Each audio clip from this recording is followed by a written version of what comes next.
चलिए, नीट 2024 में बचा हुआ है और कितने दिन, एक भी मंथ बचा नहीं है नीट 2024 में। और इतने दिनों में मतलब कुछ दिन से बहुत सारे स्टूडेंट का ये बहुत एक कॉमन सा क्वेश्चन है कि कैसे बायो को शॉर्ट टाइम में ज़्यादा से ज़्यादा रिवाइज किया जाए। इसी टाइम में तो जितने भी लोगों का मतलब पूरा सिलेबस खत्म हो गया है, उनका मतलब अभी टारगेट क्या है, जितने बार हम बायो को या जो भी सब्जेक्ट हो, फिजिक्स केमिस्ट्री किसी भी सब्जेक्ट को हम जितने बार और रिवीजन दे, अच्छे से उसको प्रिपेयर करें। तो इसीलिए बहुत सारे स्टूडेंट्स का ये कहना है कि बायो का तो चैप्टर तो बहुत सारा है, 32 चैप्टर है, उन 32 चैप्टर को कैसे हम शॉर्ट टाइम में रिवाइज करें। तो इसके लिए तो एक छोटा सा एक हम शेयर करना चाहते हैं, जिस मतलब हम इस टाइम में कैसे प्रिपेयर किए थे और हमारी स्ट्रेटजी क्या था। तो पहले तो सबको पता है कि हमारे मतलब बायो में या किसी भी सब्जेक्ट में सबसे अच्छे ग्रिप कौन से चैप्टर में है, थोड़ा सा कम, उससे थोड़ा सा कम ग्रिप कौन से चैप्टर में, और कौन से चैप्टर में हमें बहुत सारे प्रॉब्लम्स है। तो इसको हमने डिवाइड किया है 3 कैटेगरी में बायो के चैप्टर्स को।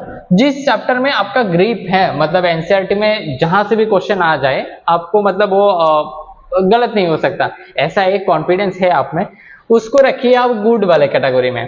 ठीक है, उसको जब हम रिवाइज करेंगे, कैसे रिवाइज करेंगे, पहले डायरेक्टली आप चले जाइए एनसीईआरटी में, मतलब एनसीईआरटी में नहीं, एमसीक्यू प्रैक्टिस में, जहां से भी आप एमसीक्यू प्रैक्टिस करते हैं, किसी मॉड्यूल से, किसी एमसीक्यू बुक से डायरेक्टली उधर जाइए, या पीवाईक्यूज में जहां पे भी मन चाहे उधर डायरेक्ट एमसीक्यू में चले जाइए।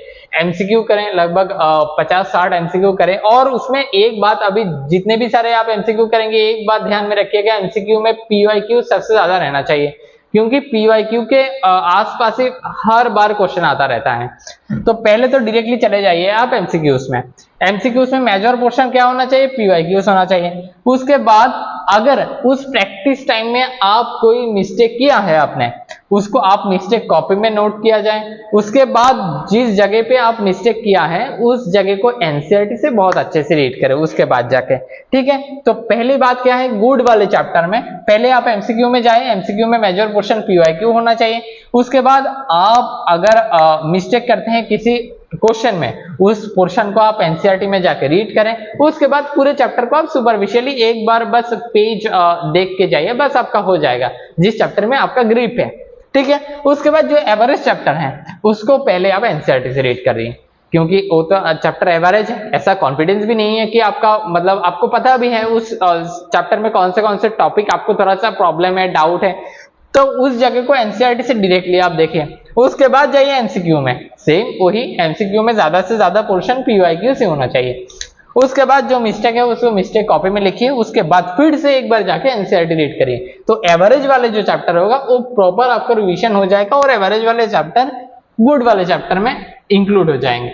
उसके बाद लास्ट जो पुअर चैप्टर है, जो मतलब आपको प्रॉब्लम है इस चैप्टर में बहुत, उनके लिए आप क्या कीजिए, डायरेक्टली आप जब जाते थे या ऑनलाइन कोचिंग किया या ऑफलाइन, आप नोट्स तो बनाए होंगे, आप नोट्स में डायरेक्टली चले जाइए, नोट्स से देख के पूरा मतलब होल चैप्टर कवर करके चले जाइए एनसीईआरटी में। अब एनसीईआरटी उसके बाद पूरा रिवाइज कीजिए। उसके बाद प्रैक्टिस मतलब एमसीक्यू बुक में जाइए, पीवाईक्यू देखिए और रीड द एनसीईआरटी, एक बार फिर से आप एनसीईआरटी रीड करिए। तो मैं तो ऐसे रिवीजन करता था, और मुझे नहीं लगता कि ऐसे रिवीजन करने के बाद किसी का और प्रॉब्लम रहेगा भी, अगर ज्यादा से ज्यादा पुअर ना हो। तो एक तो बात है ना, आप पुअर चैप्टर को आप जितने भी टाइम बचा हुआ है इस टाइम में आप गुड नहीं कर सकते, लेकिन पुअर वाले चैप्टर को एवरेज वाले चैप्टर में आप इंक्लूड कर सकते हैं। ठीक है, तो मेरा बायो का रिवीजन स्ट्रेटजी जो था वो ऐसा ही था। अगर आप भी ऐसे कर पाए तो भगवान करे आपका अच्छा ही हो जाएगा। उसके बाद जो और कुछ बातें हैं, 3 की पॉइंट जो है मैंने, you not have enough time, don't waste it. आपके पास अभी कितना टाइम है, जितना भी टाइम है वो एनफ नहीं है। ठीक है, तो इस टाइम में है ना, आप जितने मन चाहे, मतलब मन चाहने वाला जो आपकी चीज है ना वो जब छोड़ दीजिए बस। और एक बात है ना, जो manage you study not your life. ठीक है, आप अभी अपने लाइफ के लिए स्टडी को नहीं सेक्रीफाइस कीजिएगा, स्टडी के लिए कुछ दिन के लिए आप लाइफ को सेक्रीफाइस कर दीजिए, उसके बाद तो दिन आपका ही है। अगर 5 मई को आपने अच्छे से कर दिया तो उसके बाद तो अपना ही दिन है। You have a big goals to achieve. ठीक है, आपको एक बहुत बड़ा सपना है जो पूरा करना है, तो उस सपने को पूरा करने के लिए जो जितने भी दिन बचा हुआ है और जी जान लगा के मेहनत करना है।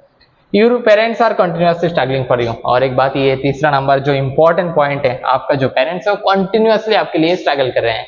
तो आप भी तो चाहते हैं कि उनके चेहरे पे भी स्माइल हो। तो स्माइल के रीजन क्या होगा? आपका सिलेक्शन। तो और अच्छे से मेहनत कीजिए और सिलेक्शन लेके जाइए।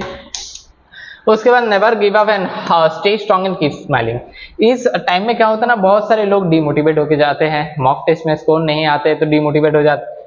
तो ये सब डिमोटिवेशन की बात अभी छोड़ दीजिए, स्ट्रांग रहिए इस टाइम में, अपने हेल्थ के ऊपर ज़्यादा ध्यान दें और स्माइल करते रहिए। आपका दिल भी खुश रहेगा और पढ़ाई में मन आएगा अच्छे से।